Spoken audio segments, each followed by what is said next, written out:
Voces como bayonetas, bocas como puños vienen, puños como cascos llegan.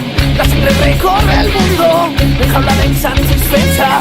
Las flores se desvanecen, devoradas por la hierba. El mar quiere ser si tiene, se deseaba la tierra. Alarga la llama el odio, el amor cierra las puertas.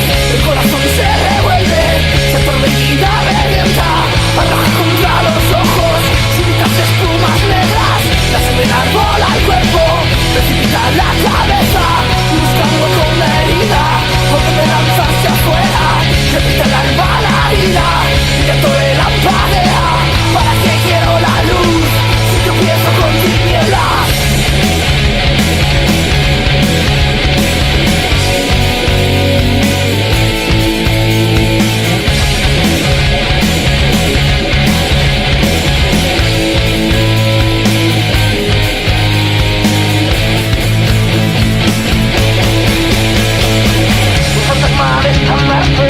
Una bandera quimérica, un mito de patria suda, grave ficción de fronteras, músicas exasperadas, duras como botas huellan la faz de las esperanzas y de las entrañas tiernas.